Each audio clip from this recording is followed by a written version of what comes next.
ശുചിത്വം കാത്ത കൈകൾക്ക് ഓണസ്നേഹം. ഹരിതകർമ്മസേനയെ ചേർത്തുപിടിച്ച് പൊന്നാനി നഗരസഭ. ഹരിതകർമ്മസേനാംഗങ്ങളെ ചേർത്തുപിടിച്ച് നഗരസഭ ഓണം സന്തോഷമാക്കി. ഐക്യത്തിന്റെയും സമൃദ്ധിയുടെയും സാഹോദര്യത്തിന്റെയും സന്ദേശം പകരുന്ന ഓണം കെങ്കേമമാക്കാൻ ഹരിതകർമ്മ സേനാംഗങ്ങളെ ചേർത്ത് പിടിക്കുകയാണ് പൊന്നാനി നഗരസഭ. പൊന്നാനിയെ മാലിന്യമുക്ത നഗരമാക്കി മാറ്റുന്നതിനായി നിസ്വാർത്ഥമായി കഠിനാധ്വാനം ചെയ്യുന്ന ഹരിതകർമ്മ സേനാംഗങ്ങളുടെ ഓണം സന്തോഷകരമാക്കുക എന്ന സാമൂഹിക പ്രതിബദ്ധത നിറഞ്ഞ പ്രവർത്തനമാണ് നഗരസഭയുടെ നേതൃത്വത്തിൽ നടപ്പിലാക്കിയത്. നഗരസഭയിലെ 80-ലധികം ഹരിതകർമ്മ സേനാംഗങ്ങൾക്കാണ് ബോണസും ഓണക്കോടിയും നൽകിയത്. ചടങ്ങിൽ കൗൺസിൽ ഹാളിൽ നടന്ന ചടങ്ങ് നഗരസഭാ ചെയർപേഴ്സൺ CV സുധ ഉദ്ഘാടനം ചെയ്തു. ആരോഗ്യ സ്റ്റാൻഡിംഗ് കമ്മിറ്റി ചെയർപേഴ്സൺ ഷനാൽ അധ്യക്ഷത വഹിച്ചു. സ്ഥിരം സമിതി അധ്യക്ഷന്മാരായ Haseena, Reena Prakashan, clean city manager Madhusoodanan, Harithakarma Sena president Jisha എന്നിവർ സംസാരിച്ചു. കോർഡിനേറ്റർ തസ്ലീമ സ്വാഗതവും ഹരിതകർമ്മ സേനാ സെക്രട്ടറി ഷീബ നന്ദിയും പറഞ്ഞു.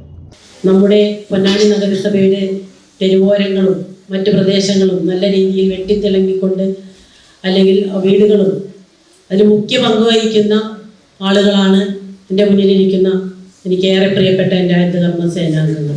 ഉയർന്ന് പ്രവർത്തിക്കുന്ന എൻ്റെ ഹരിതകർമ്മ സേനാംഗങ്ങൾക്ക് ഇത്തരത്തിലൊരു ഓണം ബോണസും അതുപോലെ തന്നെ ഓണക്കോടിയും നിങ്ങളുടെ ഓണം സന്തോഷകരവും ആയി തീരാൻ വേണ്ടി ഇതിപ്പോൾ ഒരു ഭാഗമാവട്ടെ എന്ന് മാത്രം ആശംസിച്ചുകൊണ്ട് എല്ലാവിധ ഓണാശംസകളും എല്ലാവർക്കും നേർന്നുകൊണ്ട് ഈ പരിപാടി ഉദ്ഘാടനം ചെയ്തതായി അറിയിച്ചുകൊണ്ട് നിർത്തുന്നു.